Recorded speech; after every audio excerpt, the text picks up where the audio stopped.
السلام علیکم یا سید الساجدین۔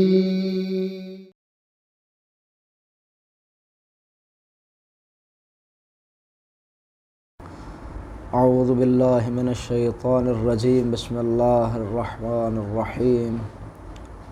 نحمدہ ونصلی ونسلم علی رسولہ الکریم وعلی اطرتہ الطیبین الطاہرین المعصومین ولعن اللہ علی اعدائہم اجمعین، اما بعد، بسم اللہ الرحمن الرحیم۔ عزیزان محترم، دین اسلام خداوند عالم کا وہ عظیم تحفہ ہے جس پر ہر مسلمان خداوند عالم کا شکر گزار ہے کہ اسلام ہی وہ ذریعہ نجات ہے جس کے ذریعے سے اپنی دنیا اور آخرت کی زندگی کو سنوارا جا سکتا ہے، جس کے ذریعے سے اپنی دنیا اور آخرت کو بہتر کیا جا سکتا ہے۔ یہ دین اسلام رسول خدا صلی اللہ علیہ وآلہ وسلم کی عظیم ترین محنتوں اور کوششوں کے نتیجے میں ہم تک پہنچا، اور سرکار دو عالم صلی اللہ علیہ وآلہ وسلم کی عظیم ترین کوششوں کے ساتھ ساتھ صحابہ اکرام رضوان اللہ تعالی علیہم اجمعین کی قربانیوں، ان کے مقدس خون اور ان کے سامنے جو اذیتیں اور جو پریشانیاں آئیں وہ ان کے جھیلنے کے نتیجے میں یہ اسلام ہم تک پہنچا ہے۔ گویا اسلام اور مسلمان آج بھی مقروض ہیں سرکار دو عالم صلی اللہ علیہ وآلہ وسلم اور ان کے اہل بیت اور صحابہ اکرام رضوان اللہ علیہم اجمعین کے، اس لیے کہ اگر صحابہ اکرام رضوان اللہ علیہم اجمعین اس مشکل دور میں ثابت قدم رہ کر، قربانیاں دے کر، اپنا خون پیش کر کے، اپنے گھر بار قربان کر کے اگر اسلام کے لیے اتنی بڑی بڑی قربانیاں نہ دیتے تو اسلام ہم تک نہ پہنچتا۔ صحابہ اکرام رضوان اللہ علیہم اجمعین نے بے انتہا قربانیاں دیں اسلام کے لیے۔ اسلام پروان تو چڑھا، لیکن پھر اسلام پر ایک ایسا مرحلہ آ گیا کہ جب صحابہ اکرام رضوان اللہ علیہم اجمعین کی اکثریت دنیا سے جا چکی تھی، بلکہ یہ کہوں کہ دنیا جب ان کی عظیم شخصیات سے اور ان کے وہ جو فیوز تھے ان سے محروم ہو چکی، تو پھر اسلامی سلطنت کے تخت پر ایک ایسا بدنما دھبا لگا، ایک ایسا شخص اس سلطنت پر حاکم اور قابض ہوا جو کہ اسلام کی پیشانی پر ایک داغ سے کم نہیں تھا، اور اس ملعون نے جو ہی تخت پر قبضہ کیا تو اس نے سب سے پہلے قوانین شریعت کو تبدیل کرنے کی کوشش کی، اور وہ جو آسمان اسلام کے مہر و ماہ تھے اس نے کوشش کیا کہ انہیں قبضے میں لے لیا جائے۔ ان میں جو عظیم شخصیات جن سے بیعت کا مطالبہ کیا، ان میں سے جو اس کی نظر میں اہم ترین شخصیت تھی وہ تھی حضرت سید الشہداء، امام علی مقام، امام مظلوم حضرت حسین ابن علی علیہ السلام کی۔ اور اس میں جو قابل توجہ بات ہے کہ اگر یزید یہ سمجھتا کہ وہ علی کا بیٹا ہے، اگر علی کا بیٹا سمجھ کے بیعت مانگتا تو پھر سرکار عباس سے بھی بیعت مانگتا، اگر بنی ہاشم سمجھ کر بیعت مانگتا تو پھر عبداللہ ابن جعفر طیار سے بھی بیعت مانگتا، اگر اس کا مدعا اولاد علی سے بیعت لینا ہوتا تو پھر محمد حنفیہ سے بھی بیعت کا مطالبہ کیا جاتا، لیکن حضرت محمد حنفیہ سے، حضرت عباس سے، علی کے دیگر بیٹوں سے اور بنی ہاشم کے دیگر افراد سے بیعت کا مطالبہ نہ کرنا، فقط اور فقط سید الشہداء امام حسین علیہ السلام سے بیعت کا مطالبہ کرنا، اس بات کی بیان دلیل ہے کہ دراصل وہ بیعت علی کے بیٹوں سے نہیں لینا چاہتا تھا بلکہ بیعت محمد کے بیٹے اور شریعت کے وارث سے لینا چاہتا تھا۔ اس سے پہلے بھی اور اس کے بعد بھی کسی کی جرت نہ ہوئی کہ اہل بیت رسول سے یوں بیعت کا مطالبہ کرتا، لیکن اگر یہاں بیعت کا مطالبہ کیا تو میرے مولا نے اس بیعت کے مطالبے کو یوں رد کیا اور بیعت کا مطالبہ کرنے والے کو یوں ذلیل اور رسوا کیا کہ قیامت تک اب کسی کو جرت نہ ہو سکے گی کہ وہ حسین ابن علی سے بیعت مانگے۔ چونکہ جب میرے مولا سے بیعت کا مطالبہ کیا گیا، میرے مولا کو دربار بلایا گیا،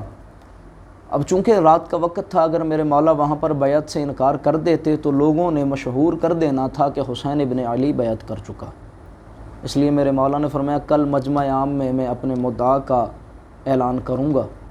اگلے دن مجمع عام میں جب میرے مولا سے بیعت کا مطالبہ کیا گیا تو میرے مولا نے جواب کیا دیا، فرمایا مثلی لا یبایع مثلہ، کوئی بھی مجھ جیسا کسی بھی اس جیسے کی بیعت نہیں کر سکتا۔ واپس آئے، جناب عالیہ نے پوچھا حسین پریشان کیوں ہو؟ فرمایا دو رستے ہیں میرے سامنے، ایک رستے پر اگر چلوں گا کنبہ بچ جائے گا،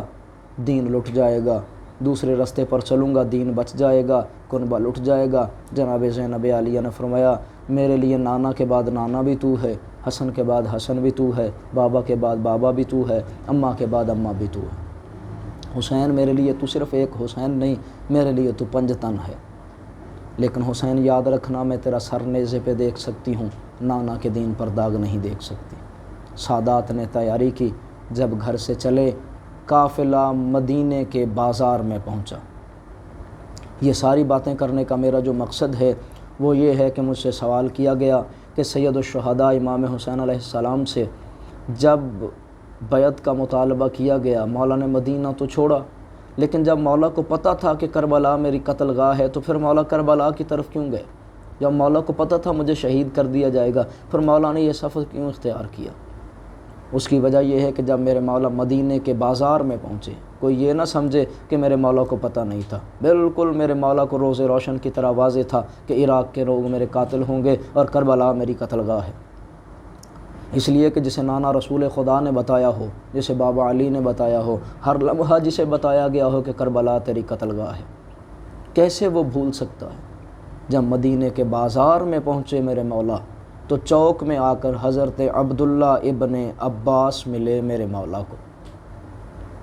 اور ملنے کے بعد کہا کہ مولا میں نے سنا ہے آپ نے عراق کا قصد کیا ہے۔ میرے مولا فرماتے ہیں ہاں میں عراق جانا چاہتا ہوں۔ حضرت عبداللہ ابن عباس نے کہا مولا آپ جانتے ہیں میں آپ کے نانا کا صحابی ہوں۔ مولا ایک دن آپ کے نانا نے فرمایا، میں نے خود اپنے کانوں سے آپ کے نانا سے یہ حدیث سنی ہے، آپ کے نانا نے فرمایا تھا عراق کے لوگ میرے بیٹے حسین کو شہید کریں گے۔ مولا آپ عراق کا قصد فرما رہے ہیں، مولا آپ جانتے ہیں معاویہ مر چکا، یزید تخت پر بیٹھ چکا ہے، مولا وہ آپ کا دشمن، مولا عراق کے لوگوں آپ کے نانا رسول خدا کے حکم کے مطابق وہ آپ کے چونکہ قاتل ہوں گے جیسے آپ کے نانا نے بتایا ہے، مولا عراق کا منہ نہ کریں، عراق کا رخ نہ کریں۔ میرے مولا نے جو جواب دیا اسی جواب میں اس پورے سوال کا جواب موجود ہے۔ تو سید الشہداء علیہ السلام نے حضرت عبداللہ ابن عباس کو گلے سے لگایا، گلے سے لگا کر میرے مولا نے فرمایا عبداللہ ابن عباس میں تمہاری ہمدردی کا شکر گزار، بے شک تم نے میرے اقربا میں سے، میرے رشتہ داروں میں سے ہونے کا حق ادا کر دیا، بے شک تو نے محبت کا حق ادا کیا، لیکن عبداللہ ابن عباس گزری رات جب میں سویا تھا تو میں نے اپنے نانا رسول خدا کو خواب میں دیکھا۔ میرے نانا رسول خدا مجھے فرما رہے تھے کہ حسین آؤ کربلا کی طرف، وعدہ پورا کرنے کا وقت آ گیا۔ حسین وہ دن آ گیا جن کا وعدہ تھا۔ فرمایا میں اپنی مرضی سے نہیں جا رہا بلکہ میں اپنے نانا رسول خدا صلی اللہ علیہ وآلہ وسلم کے حکم کے مطابق جا رہا ہوں۔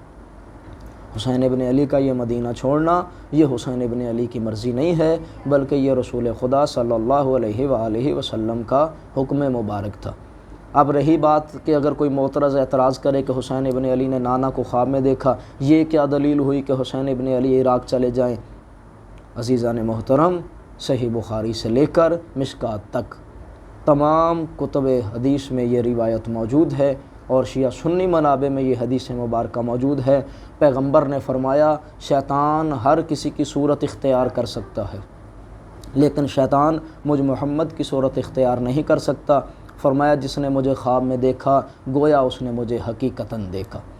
یعنی کسی کے بھی خواب میں شیطان کسی کی بھی صورت اختیار کر کے آ سکتا ہے لیکن فرمایا مجھ محمد کی صورت شیطان اختیار نہیں کر سکتا۔ جس نے مجھے خواب میں دیکھا اس نے مجھے گویا حقیقتاً دیکھا۔ جب عام آدمی خواب میں رسالت مآب صلی اللہ علیہ وآلہ وسلم کو دیکھے گویا اس نے حقیقتاً رسول خدا کو دیکھا۔ یہ تو خواب ہی وہ دیکھ رہا ہے جو محمد کا وارث ہے، جو محمد مصطفیٰ کا بیٹا بھی ہے، جو کھیلا بھی مصطفیٰ کی گود میں ہے۔ امام حسین علیہ السلام نے فرمایا عبداللہ ابن عباس مجھے عالم خواب میں میرے نانا رسول خدا نے فرمایا کہ حسین وعدہ پورے کرنے کا وقت ہوا، آؤ وعدے کو پورا کرو۔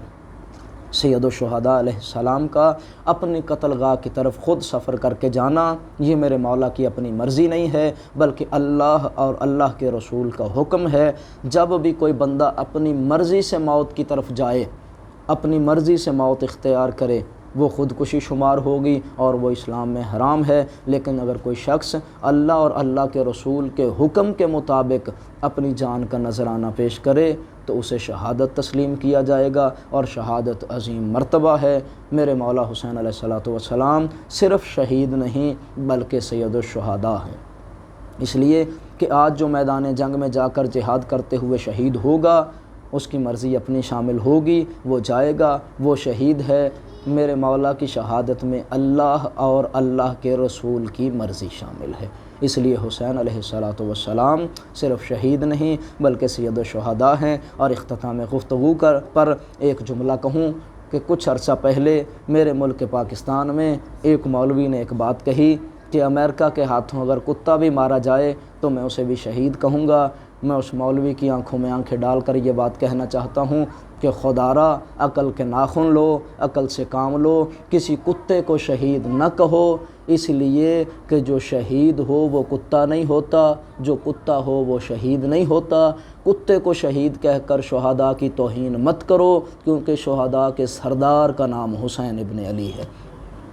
کوئی کتا کبھی بھی حسین ابن علی کو اپنا سردار تسلیم نہیں کر سکتا۔ یہ کہوں گا کہ جس نے اپنا سردار حسین ابن علی کو تسلیم نہ کیا وہ شخص مثل کتا ہے، اور کسی کتے کو یہ زیب نہیں دیتا کہ وہ حسین ابن علی کو اپنا سردار کہے۔ لہٰذا تو خود بھی بچ، بلکہ یہ کہوں کہ خود اپنے کتوں کو بھی سنبھال اور اپنے اندر کی اس کتیائی کو بھی سنبھال، اور حسین ابن علی علیہ السلام کی عظمت کو پہچان۔ خداوند عالم تجھے ہدایت نصیب کرے تاکہ تو آل محمد کی فضیلت کو پہچان سکے۔ وما علینا الا البلاغ المبین۔